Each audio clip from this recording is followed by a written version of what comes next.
이렇게 또 다시 뵙게 되어서 너무나도 반갑습니다. 감사합니다. 네, 오늘 말씀의 제목은 작은 자 중에 하나라는 제목으로 마태복음 18장의 초반부를 넘어서 이제 중반부로 나아가고 있습니다. 요절 말씀 14절인데요. 제가 다음 슬라이드에 말씀 구절을 쭉 나열을 해봤는데, 네, 14절에 해당되는 요절 말씀을 다 같이 한번 읽어보고 말씀 메시지를 나누도록 하겠습니다.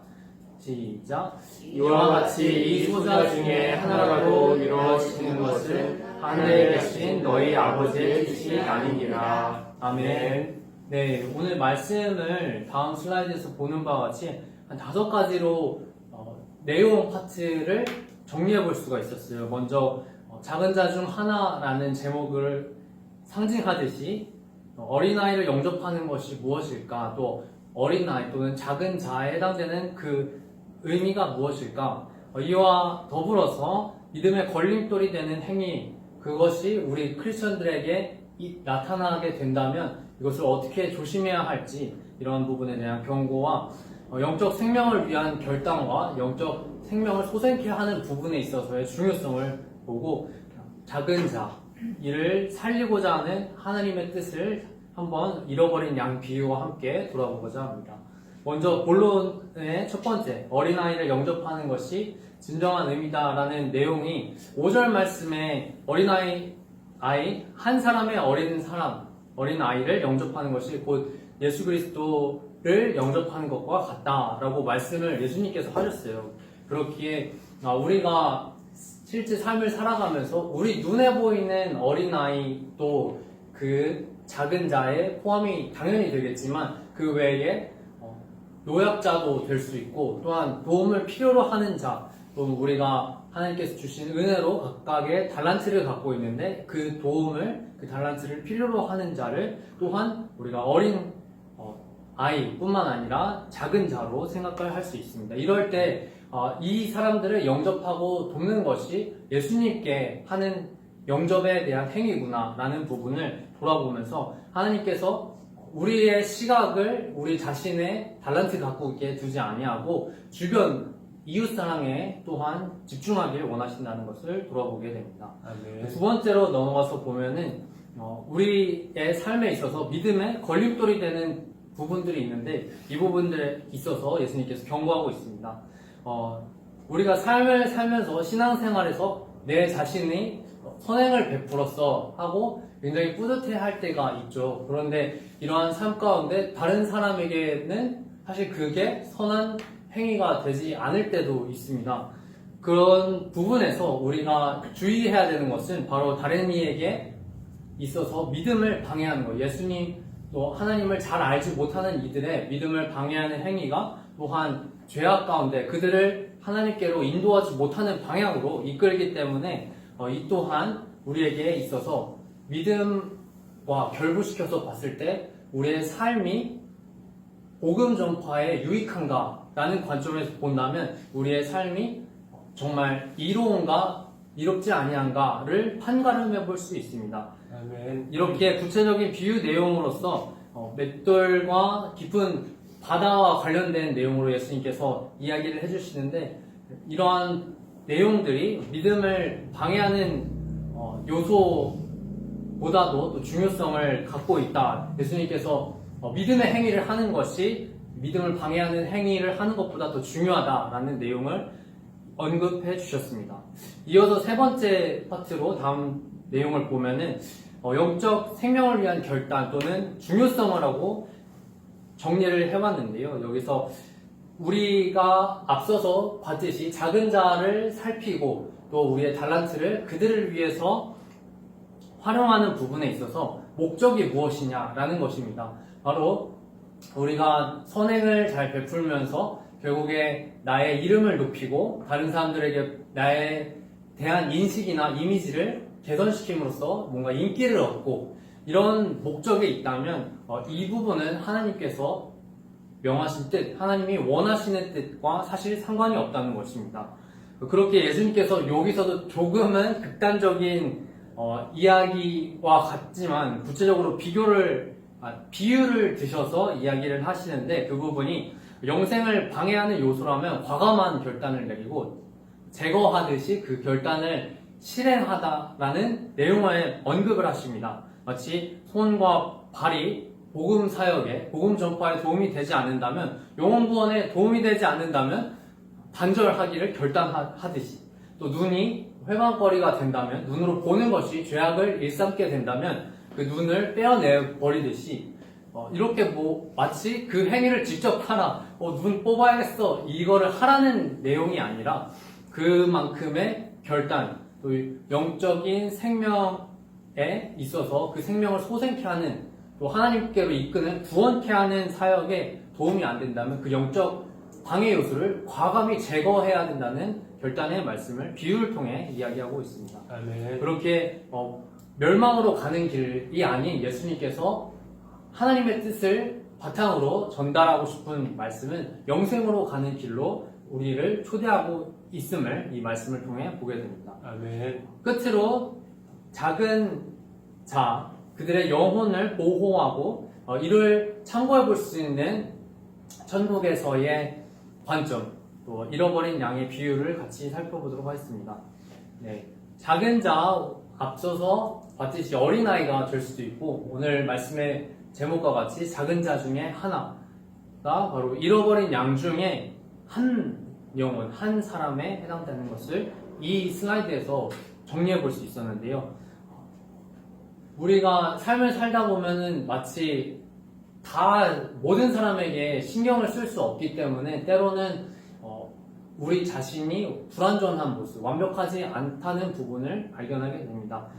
그럴 때 우리가 진짜 돌아봐야 되는 것은 나 불완전해, 나 완벽하지 않으니까 그냥 내가 잘 살고 내가 지금 하고 있는 일에 충실하기만 하면 돼 하는 게 우리 믿음 생활의 요소에서 또한 중요한 영역이지만, 하나님께서 하나님과의 관계, 하나님과 교제하는 그 사랑 안에만 거하라 하시지 아니하고 이웃 사랑까지 뻗어나가라고 말씀하셨기 때문에 이 네 번째 작은 영혼을 보호하는 중요성이 우리 삶에 필요한 영역으로 다가오게 됩니다. 그렇기에 이 작은 자를 돌아보는 영역에 있어서도 천사들이 그들을 보호한다는 말씀으로 예수님께서 언급하시면 얼마나 이 작은 자가 중요한지 보여주고 계십니다. 이를 바탕으로 그 뒤에 12에서 14절 내용으로 오늘 요절 말씀을 포함해서 나오는 내용에 바로 잃어버린 양의 비유를 합니다. 우리는 사실 중요해 보이는 영역에 시선을 두고 또 살아갑니다. 그런데 우리가 중요하는 그 가치나 관점이 천국에서의 관점과 같으면 참 좋겠습니다. 아멘. 그런 부분은 바로 이 아홉 마리, 많은 수의, 또 많은 사람들이 추종하는 그런 관점에 해당될 수도 있지만, 사실 천국에서는 또 하나님께서 보시는 뜻으로는 한 마리, 한 영혼에 대해서 집중하고 있음을 보게 됩니다. 그렇기에 잃어버린 그 한 영혼을 발견하기까지, 하나님 앞으로 데려오기까지 우리의 관점 또한 우리가 잘 먹고 잘 살고 이를 위해서 부단히 노력하는 것에 그치는 것이 아니라 하나님께서 애타게 찾으시는 그 한 영혼을 찾기까지 우리의 관점 또한 그곳에 집중되어야 한다는 것을 보게 됩니다. 아멘. 그렇게 오늘 말씀을 통해서 우리가 기억해야 하는 것은 한 영혼이 얼마나 귀한가, 한 영혼이 정말 천하보다 귀하다면 우리 삶의 목적과 목표, 하나님께서 주신, 내게 허락해 주신 그 학업의 자리, 또 직장에서의 자리, 또 공동체에서의 자리, 교회와 가정에서의 자리 충실할 뿐더러 그 잃어버린 한 영혼을 향한 관점 또한 가져야 한다는 것을 보게 됩니다. 아멘. 결론입니다. 네, 좀 이전 여기 슬라이드에서 보면은 첫 번째로 우리 하나님의 마음을 돌아보기 원합니다. 하나님께서 14절에 말씀에 나와 있듯이 하나님의 뜻이 아니다. 그러면 하나님의 뜻이 무엇일까 했을 때 이와 같이 정리해 볼 수 있다고 생각했습니다.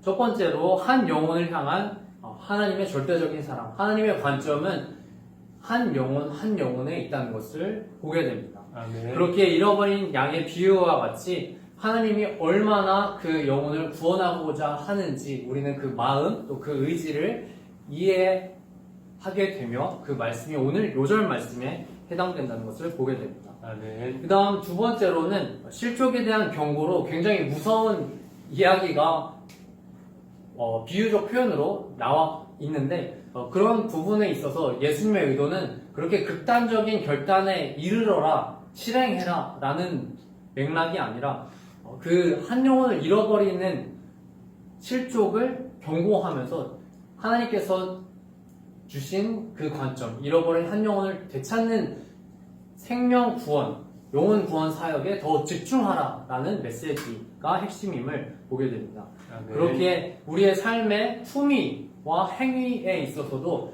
내가 그래 나만 잘 먹고 잘 살면 되지 뭐 남들한테 피해 안 주면 되는 거 아니야? 요즘 사람들은 다 그렇게 말하는데 그렇게 했을 때 우리의 가치관 또한 그것의 기준을 해야 될까요? 그렇지 않습니다. 바로 믿음을 잃게 만들고 신앙을 잃게 만들고 예수님에 대해서 바라보는 예수님을 궁금케 하는 그러한 기회들을 잃게 만들면 안 된다는 것입니다. 아멘. 그래서 그 하나님을 잘 모르는 영혼들에게 저 사람들은 어차피 교회 안 다니는 사람들이니까 나랑은 대화도 잘 안 통하고 그 사람들이 갖고 있는 습관도 나랑은 사실 잘 어울리지도 않고 하니까 그냥 살아가야겠다. 그냥 나중에 시간이 가면은 학년이 올라가서 헤어지듯이 그냥 그렇게 지나가는 한 2년으로 생각해야겠다라고도 생각할 수 있지만 오늘 말씀과 같이 과연 그들이 잃어버린 한 영혼이라면 어떻게 그들을 주님 앞으로 이끌 수 있을까? 어떻게 내 행위를 돌아봤을 때 그들에게 실족치 않게 하나님을 궁금케 하게 하는 행위를 보여줄 수 있을까? 고민하는 우리 크리스천이 되었으면 좋겠습니다. 아멘. 마지막 슬라이드입니다. 그래서 다 같이 다시 한번 요절 말씀 읽어보고 마무리하길 원합니다. 다 같이 읽어보겠습니다. 시작. 이와 같이 이 소자 중에 하나라도 이루어지는 것은 하늘에 계신 너희 아버지의 뜻이 아니니라. 아멘. 하나님께서는 작은 자 하나도 잃지 않기를 원하십니다. 그렇기에 오늘 여기에 모인 성령의 은혜 가운데 충만한 우리들의 사명은 다시 한번 하나님의 관점이 있음을 돌아보게 됩니다. 아멘. 이 하나님의 절대적인 의지와 절대적인 뜻에 우리 또한 마음이 감동되어 하나님의 관점과 하나님의 뜻에 따라 우리의 삶을 뻗어나가고 우리의 삶을 개선시켜가는 크리스천이 되었으면 좋겠습니다. 아멘. 이를 통해서 우리가 일상을 살아가며 바라볼 때 누군가 도움을 필요로 하고 있고 그 도움이 악한 행위가 아니라면 그들을 건지는 데 있어서 하나님께 지혜와 체력과 은혜를 달라고 간구하며 그 영혼을 소중히 여기고 보호하며 돕는 크리스천 리더가 되길 소망합니다. 아멘. 기도하고 마치겠습니다. 하나님 감사합니다. 우리 삶에 각자 한 사람 한 사람을 하나님께서 크리스천 리더로 부르셨습니다. 하나님 그 소명이 지상 대명으로 말씀 가운데 우리에게 선포되었음을 우리는 알고 있습니다. 이는 성경이 증거하고 있기 때문입니다. 이러한 관점 가운데 오늘 말씀을 돌아보았을 때 우리의 삶은 사실 일상에 많이 초점이 맞춰져 있지만 하나님의 관점과 하나님의 뜻은 한 영혼, 잃어버린 한 영혼이 돌아오기를 원하시는 것에 있음을 보게 되었습니다. 아멘. 하나님 우리의 삶과 관점 또한 하나님의 마음을 조금이라도 헤아려 그 마음에 합한 삶을 살아가기 원하오니 주여 부족한 우리의 또 연약한 부분이 있지만 성령 하나님의 은혜로 복음 전파의 사명을 잘 감당할 수 있도록 도와주세요. 지혜와 체력과 은혜가 필요하오니 하나님 이를 풍성히 더하여 주세요. 아멘. 모든 것 주님께 맡기며 감사하며 예수님의 이름으로 기도합니다. 아멘.